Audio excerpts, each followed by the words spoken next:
Selamat siang sahabat Bawaslu dimanapun kalian berada. Selamat datang di podcast Bawaslu Kabupaten Banjarnegara.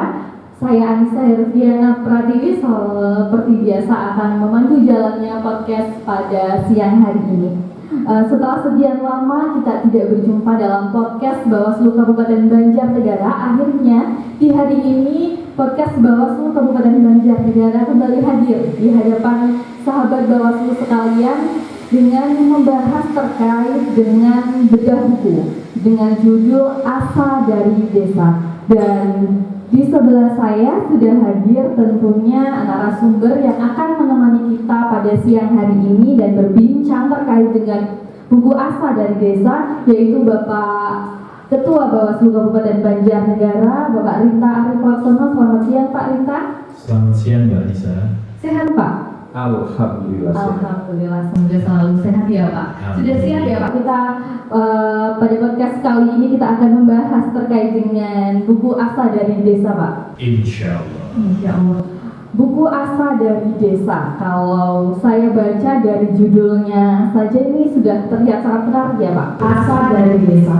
Asa itu kan adalah sebuah harapan dari desa-desa. Nah, sebenarnya gambaran apa sih yang ada di dalam buku ini? Apakah menggambarkan sebuah harapan dari desa atau seperti apa Pak? Bisa diceritakan?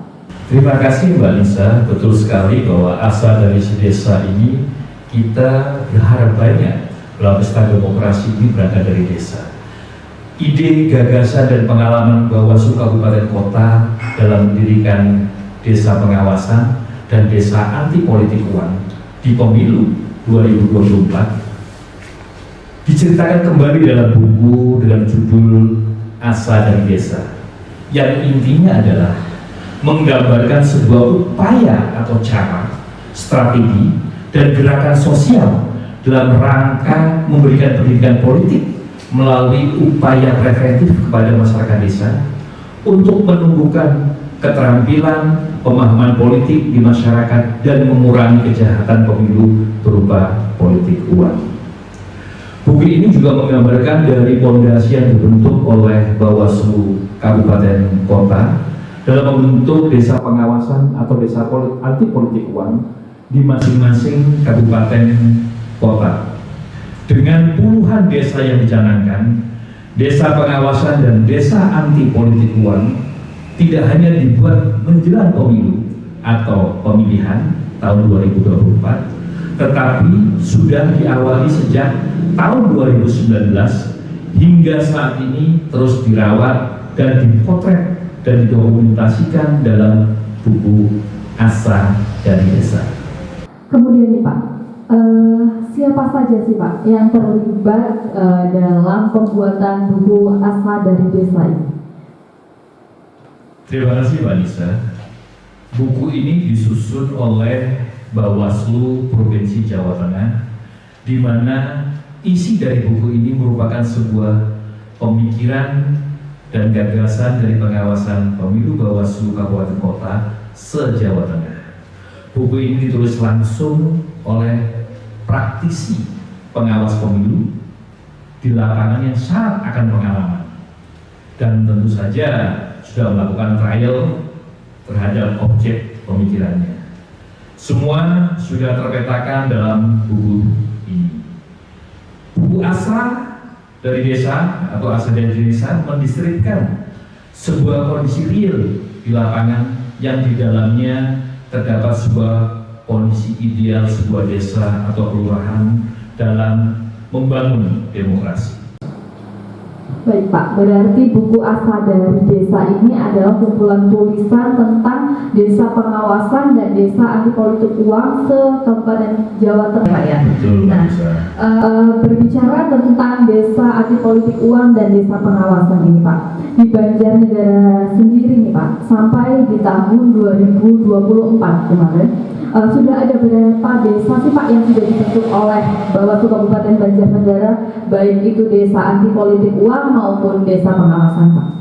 Ya Mbak Nisa, seperti yang tadi saya katakan di depan bahwa pembentukan desa anti politik uang dan desa pengawasan ini tidak hanya dibentuk pada waktu pemilihan maupun pemilu tahun 2024. Di Banjarnegara sendiri sejak tahun 2019 terkait dengan desa pengawasan dan desa anti politik sudah dibentuk. Di antaranya ada 18 desa. Tahun 2019 itu ada desa di kecamatan Wanadadi, ada desa Wanadadi, itu merupakan desa pengawasan. Di kecamatan Utara itu desa Utara, merupakan desa pengawasan. Di desa Batu, desa Pakasan, itu juga desa pengawasan. Desa Ponorogo, desa di kecamatan Ponorogo, desa Siwan, itu desa anti politik. Kecamatan Mayasa, desa Lumban, itu merupakan juga desa anti politik.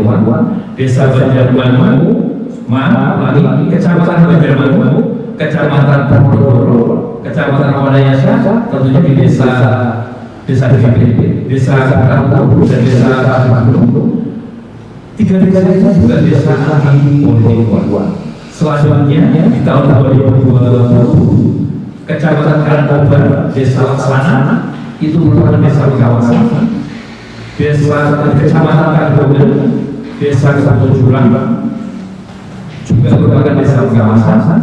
Kecamatan Sigabu, desa Hubungan, itu juga merupakan desa pengawasan. Kecamatan Perjaga atau Perjaga desa Pagar, itu juga merupakan desa pengawasan. Kecamatan Banjarnegara, desa Sendana, merupakan desa anti politik. Kecamatan Jawa, desa Pasuruan, desa anti politik.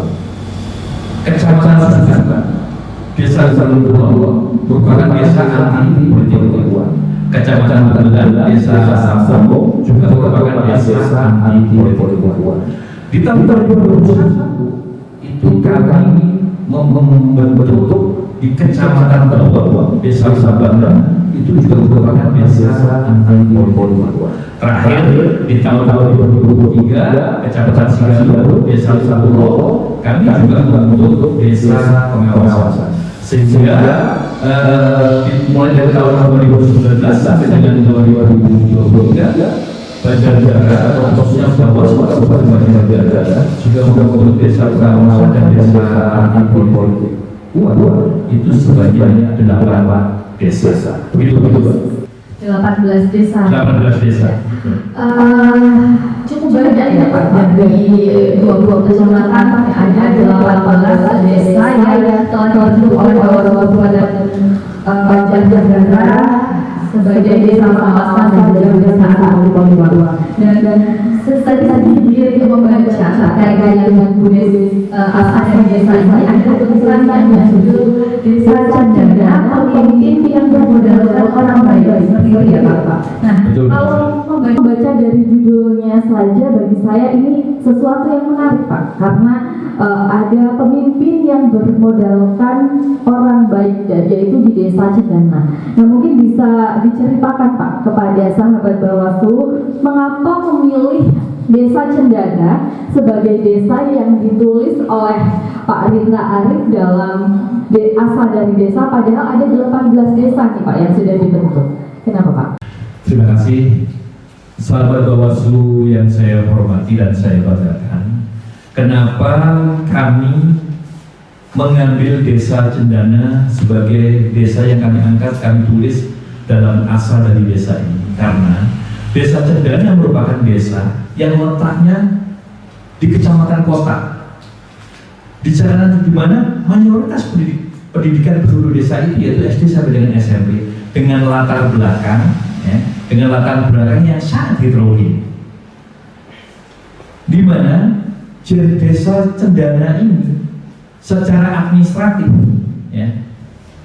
membutuhkan pemimpin yang dapat mengayomi dan selalu mendahulukan kepentingan rakyat. Pemilihan pemimpin ini berangkat dari beberapa orang yang terlibat dari program PNPM perkotaan, di mana di dalam program PNPM perkotaan ini mengharuskan mencari orang baik, di mana kita harus mencari orang baik di desa itu terkait dengan program PNPM. Melalui program yang dibawa oleh kepala desa ini menjadikan masyarakat desa Cendana siap dukung tanpa harus jalan membeli suara dengan memberi amplop atau money politik. Artinya adalah bahwa mencari orang baik dalam program PNPN akhirnya menjadi role model, menjadi isu yang pada akhirnya isu mencari orang baik itu berembus di masyarakat. Dengan role model itu, maka di desa Cendana ini pemilihan kepala desa itu tanpa ada yang namanya money politik. Ya. Role model ini bisa dijadikan role model untuk desa-desa lainnya bahwa untuk menjadi pemimpin tidak harus menggunakan money politik, tetapi dengan niat yang baik dan tulus untuk membangun desa, maka menjadi seorang pemimpin atau kepala desa bisa dilakukan. Dan berdasarkan wawancara yang kita lakukan langsung kepada kepala desa atau masyarakat yang ada, kepala desa di Cendana ini selama ini sudah 2 periode kepemimpinan Mas Tusro ini tanpa ada menggunakan politik uang, dan ini bisa langsung dirasakan oleh masyarakat desa Cendana. Begitu, Pak. Berarti dengan contoh di desa Cendana ini menjadi seorang pemimpin itu tidak harus banyak uang ya Pak? Betul. Modalnya adalah siapa yang paling baik, itu adalah yang dipilih oleh masyarakat untuk menjadi pemimpin desa, seperti itu ya Pak ya? Niat baik dari orang agar supaya pada akhirnya kita bisa memilih dari orang baik gitu Pak. Kemudian ini Pak, apa sih Pak, atau pesan atau hal apa yang bisa dipetik nih Pak oleh pembaca dari tulisan Bapak ini Pak? Baik Mbak, kami atau saya atau Bawaslu Kabupaten Banjarnegara sengaja untuk mengangkat desa Cendana ini sebagai contoh atau role model, tidak hanya bagi desa, namun juga bisa menjadi model dalam setiap kontestasi pesta demokrasi yang ada. Dengan biaya yang rendah, diharapkan akan muncul dan terpilih pemimpin dengan mengedepankan niat serta gagasan yang baik dan benar, sehingga dapat menjadikan edukasi atau proses pembelajaran politik bagi masyarakat pada umumnya. Hikmah yang bisa kita ambil dalam tulisan ini, jika ada niat yang baik dan ada niat tersebut dilaksanakan dengan orang-orang di sekelilingnya merupakan orang-orang satu frekuensi dan satu tujuan, maka sesuatu yang semula dipandang tidak mungkin akan dapat terjadi dan dapat diwujudkan sesuai dengan kebersamaan niat yang digelorakan. Dengan niat dan upaya yang dilakukan secara bersama-sama, maka hal-hal baik pasti akan terwujud. Ya, berarti kalau selama ini katanya mau jadi pemimpin itu kadang terkendala oleh nggak punya biaya nih, ini desa Cendana itu dan di tulisan bawah tidak berlaku ya Pak, karena dengan tekad yang kuat dan dengan niat yang baik ternyata bisa diwujudkan, seperti itu ya Pak. Betul sekali Mbak, dan berharap bahwa ini pada akhirnya bisa menjadikan virus yang positif untuk pembangunan demokrasi khususnya di Kabupaten Banjarnegara, lebih umumnya se-Provinsi Jawa Tengah atau se-Indonesia secara nasional. Baik ini Pak, di Kabupaten Banjarnegara kita berbicara terkait dengan desa pengawasan dan desa anti politik uang ya Pak. Selain dari 18 desa yang sudah dibentuk oleh Bawaslu Kabupaten Banjarnegara Pak, di Banjarnegara itu ada 278 desa ya Pak. Betul. Nah, apakah ini nantinya akan ada dibentuk lagi desa anti politik uang ataupun desa pengawasan Pak di Kabupaten Banjarnegara? Ini juga mungkin bisa menjawab pertanyaan dari sahabat Bawaslu, karena banyak sekali nih Pak pertanyaan-pertanyaan di luar sana yang mempertanyakan ketika sudah selesai pemilu dan pemilihan, Bawaslu tuh ngapain gitu Pak? Mungkin bisa dijawab Pak.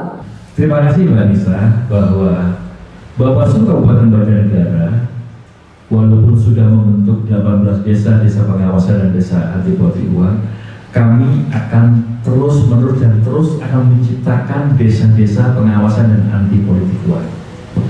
Tujuannya adalah membina masyarakat desa agar cerdas berdemokrasi. Selama ini masyarakat kadang masih memandang sebuah pemilu atau pilkada seringkali hanya sekedar bicara coblosan, pemenuhan logistik, dan janji politik uang dan kejahatan lain yang mengakar di masyarakat. Dengan adanya desa pengawasan dan desa anti politik uang ini, Bawaslu Banjarnegara berharap sekali ingin masyarakat tersadarkan penuh dengan membangun peradaban baru terkait dengan pemilu dan pilkada yang bersih, dengan menginisiasi desa anti politik uang dan desa pengawasan. Pasca pemilu dan pasca pemilihan tahun 2024, waktu yang paling tepat untuk kita tanamkan salah satunya dengan pendidikan politik melalui desa pengawasan dan desa anti politik uang, sehingga pada waktunya nanti pesta demokrasi dilaksanakan mendatang, apa yang sudah Bawaslu tanam jauh-jauh hari sebelumnya, ya, itu bisa tampak dan menuai hasil pada pesta demokrasi pemilu dan pemilihan mendatang.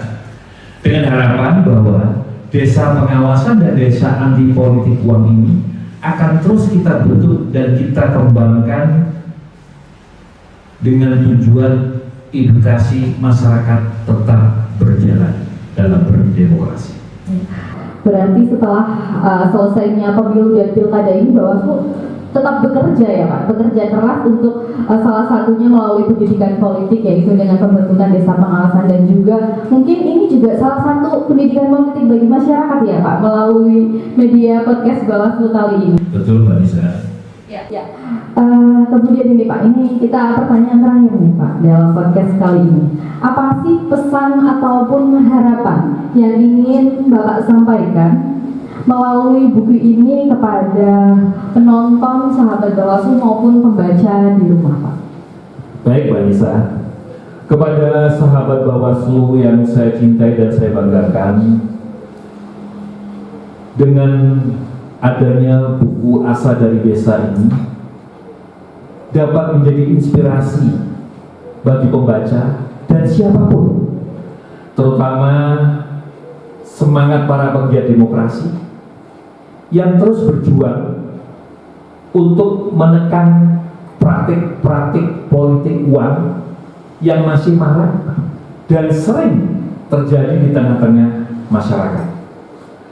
Tanpa semua bergandengan tangan dan bahu-membahu secara bersama-sama dan berniat mengadakan perubahan yang lebih baik di tengah-tengah masyarakat yang heterogen dan individualistik ini, maka perubahan dan solusi terkait dengan penanganan politik uang akan sulit untuk kita capai. Dengan tumbuhnya kesadaran semua lapisan masyarakat terkait dengan pentingnya pemilihan pemimpin tanpa harus memberi suara dengan uang, harapannya bangsa Indonesia untuk membangun dan lebih bisa mensejahterakan rakyatnya tidak mustahil. Hal tersebut pasti akan terwujud dengan kesadaran dan kebersamaan yang dirajut oleh semua elemen masyarakat, khususnya masyarakat di Kabupaten Banjarnegara. Itu Pak.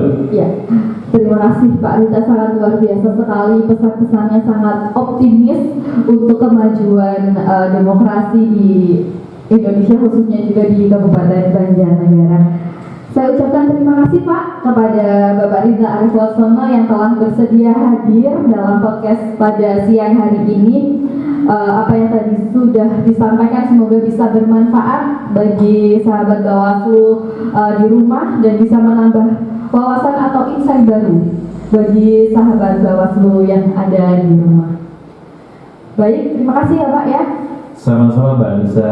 Sekali lagi semoga podcast kita ini menjadi media edukasi sekaligus menjadi wahana terkait dengan edukasi masyarakat. Tanpa semua bahu-membahu bekerja sama maka sulit perubahan itu akan bisa kita laksanakan. Tetapi dengan saling bahu-membahu dan saling bekerja sama, menyamakan visi, misi, frekuensi, tidak ada hal yang tidak mungkin kita lakukan terkait dengan perubahan. Sekali lagi terima kasih, semoga ini menjadikan virus yang baik khususnya untuk masyarakat atau sahabat Bawaslu di Banjarnegara, lebihnya untuk pembangunan demokrasi secara nasional. Terima kasih, Mbak. Ya, terima kasih Pak Rinta Arif Laksono. Baik sahabat Bawaslu, tadi sudah kita dengar bersama apa yang sudah disampaikan oleh Bapak Rinta, bahwa tugas Bawaslu itu bukan hanya melaksanakan tugas pengawasan pada saat tahapan pemilu dan pemilihan, tetapi di sisi lain Bawaslu juga mempunyai tugas untuk melakukan sosialisasi pengawasan partisipatif kepada pemilih ataupun masyarakat. Dan ini harus dimulai dari sekarang, sehingga pada saatnya nanti pada saat pemilu ataupun pemilihan bisa berlangsung, masyarakat sudah semakin paham dan pemilu bisa berjalan sesuai dengan baik dan sesuai dengan perundang-undangan. Demikianlah podcast kita pada hari ini. Saya undur diri dan mohon maaf apabila terdapat kekurangan dalam memandu jalannya podcast hari ini. Terima kasih atas partisipasi dari penonton sahabat Bawaslu yang sudah menyaksikan, dan sampai jumpa di podcast selanjutnya. Salam awas. Terima kasih.